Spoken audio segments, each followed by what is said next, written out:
Welcome back, Black with No Chaser family. Thank you so much for sticking with us for our special live coverage of the annual legislative conference, the 52nd annual legislative conference for the Congressional Black Caucus. We are joined now with our special guest, Sheila with Black Lives Matter, and also our BWNC Black with No Chaser correspondent, Kelly Bethia. Welcome. Thank you so much for joining us. Thank you for having us. We're honored to be here with you. Yeah, so you all have a booth here, right? Okay. Yes, we do.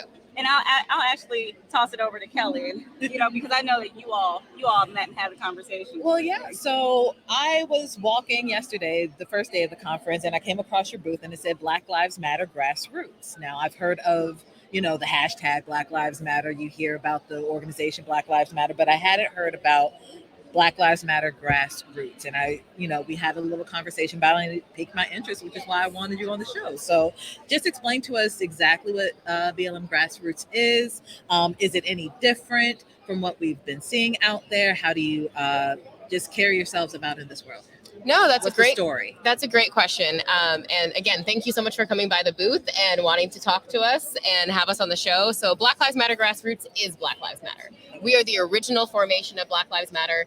We are the boots on the ground that have been doing the work supporting hundreds of families across the country for the last 10 years. So we actually just celebrated our 10-year birthday on July 13th, and we had a big celebration in Los Angeles. And now we're here at the Congressional Black Caucus Annual Legislative Conference to make sure that folks know that we're still out here. We're still doing the work. We've just celebrated 10 years, and we're looking forward to doing 10 more and then 10 more after that. We are not done because Black folks still aren't free. That's incredible. Yeah. And you're absolutely right. We're not free yet. But we will be eventually. Yes. We will see to it. You mentioned the work. What does that work entail from the grassroots level to even the national level? Yeah, that's a great question. So Black Lives Matter Grassroots seeks to end state-sanctioned violence against Black people in all of its forms: political, social, economic, and political. And I said political twice, didn't I? Physical. No worries. Thank you. Sorry about that. And so we have been working with hundreds of families across the country. We obviously started when George Zimmerman was acquitted of the murder of Trayvon Martin. So we've been working with his mama, Sister Sabrina Fulton, ever since his murder, and continue to work with her. She actually just came to our 10-year celebration in LA. And so from the local level, we are working on things at the cities. We have 33 chapters across the world. And so we've got work moving in different cities across the world. And then we also have work moving throughout at different states, working on policy work, and at the county level. And then also what we're really talking about here with folks and asking people to engage with is we are actually sponsoring our first federal bill as an organization. And it's Congratulations. Thank you. It's the Ending Qualified Immunity Act. Yes, I've heard of it. Can you explain what that is? Absolutely. So first, let me explain what qualified immunity is. Yes, please. So qualified immunity is a legal doctrine. It's court created. So it's not something that we voted on. It's not even something that Congress voted on. No one voted on this. It was a series of court decisions that made this legal doctrine that shields cops from accountability and prevents families from ever even having their day in court. So all too often, cops obviously aren't held accountable in criminal court, right? Right. DAs don't usually prosecute them. And even when they do, oftentimes cops aren't found guilty. So families are often left with their only recourse of being civil court. Right. And so qualified immunity prevents families from even having their day in court. So a cop can claim qualified immunity from the moment they file, even to the appeal. So it's an ongoing barrier that that a family has to overcome before, during, and after their trial. So even after a jury awards them money, a cop can claim qualified immunity and use that as grounds for appeal for the award that the jury already granted to the family. Wow. Interesting. Yes. So it's a huge obstacle. Some of our families have had to overcome this multiple times. And so we realized a long time ago that this was something that needed to end. Congresswoman Ayanna Pressley initially introduced this bill in 2020 in the wake of the murder of George Floyd. And so we were original co-sponsors on the bill, and we continue to support the bill. And we are working with her office to go ahead and make sure that we get this bill passed and becomes law. That's incredible. That is absolutely incredible. So we've talked about what you've done on the local level.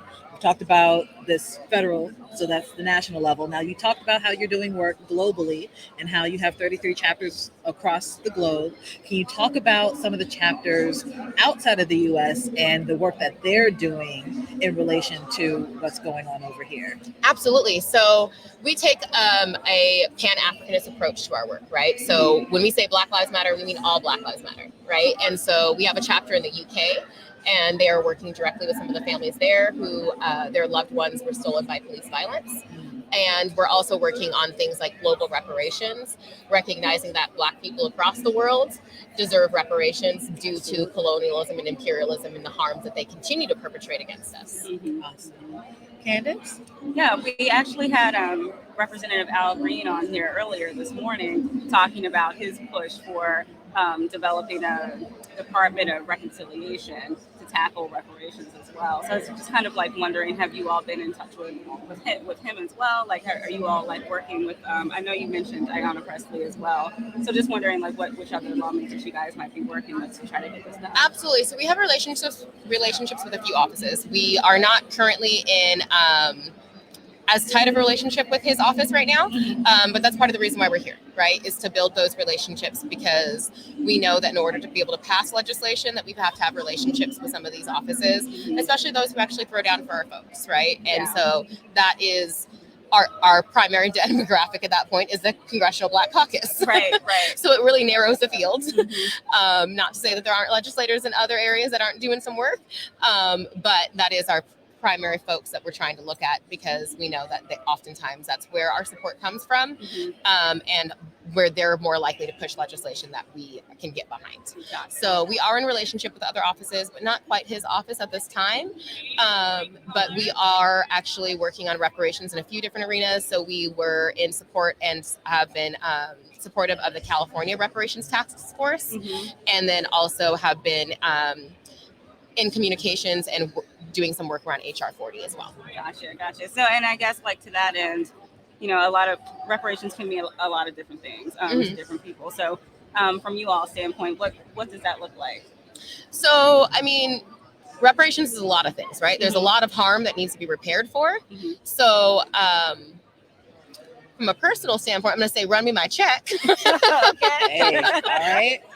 And whatever else y'all want to throw out with that, right? Reparations is a holistic approach, right? And that's the approach that we take, is that reparations is holistic, and it needs to be, because there's harms that were done in housing, right? In the criminal justice system, right? Or rather the criminal injustice system, right? And that's just healthcare, right? We can go on and on and on. Every system has negatively impacted us. And so all of those harms need to be addressed. And that's started from the moment that our ancestors were stolen from the shores of Africa to continuing now. And so it's a holistic approach that we need to take around with it. Thank you so much for joining us. Kelly, did you have anything else? We just want to know what's next. How can we support you? You know, this is your time to do the shout outs and the socials. I love that. Yes, you can follow us on all social media handles at BLM Grassroots. And that's all spelled out. So BLM Grassroots. You can follow us on Instagram, Twitter, Facebook. Also, we were talking about ending qualified immunity. You can really plug in to help end qualified immunity. If you go to our website, you can actually there's a link there to connect you to a tool that allows you to actually email your Congress member, so that way they can come on as a co-sponsor of the bill, which would be incredibly helpful. The more co-sponsors we have on the bill, the more likely we are to get this bill passed as soon as possible, right? The other thing that you can do is we're actually have a petition to help free Brittany Martin. Do y'all know who she is? I'm sorry? Do you know who Brittany Martin is? I don't. Brittany Martin is a modern day political prisoner. She was arrested in 2020 at the height of the George Floyd uprisings. Okay.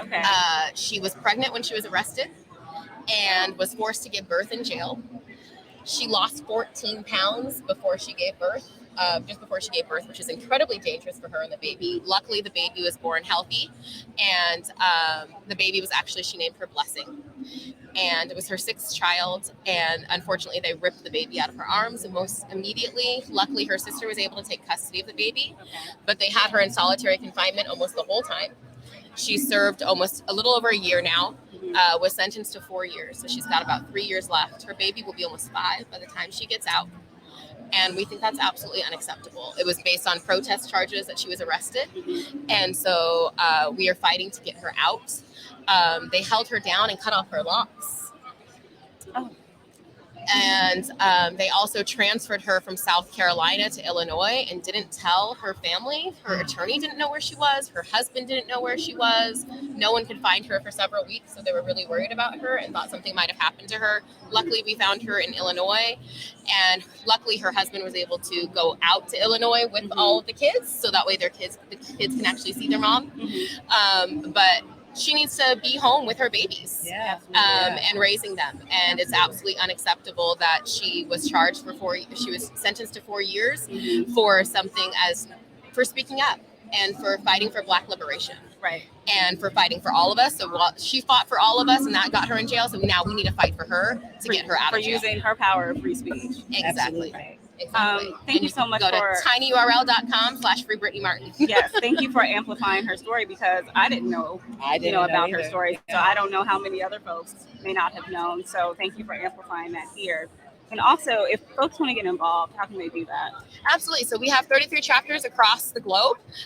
So if there is a chapter in your area, by all means, plug in. If you go to www.blmgrassroots.org, there's a list of all of our chapters. If there's a chapter near you, plug into our work. We'd love to have you join a chapter. If there's not a chapter in your area, reach out to us, and we'd love for you to start a chapter. We have an onboarding process.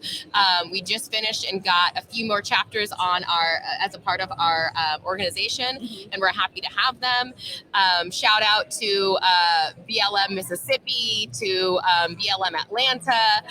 There are a few others of y'all, but I'm not going to sit here and name all of you, but shout out to all of our new chapters.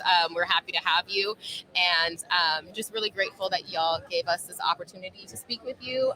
We've been following you and love your work. So thank you so much for having us.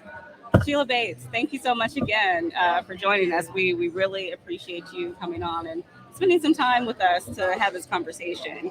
And for all of you guys out there listening on Twitter, Facebook, and YouTube, we will be right back after this. Stay tuned.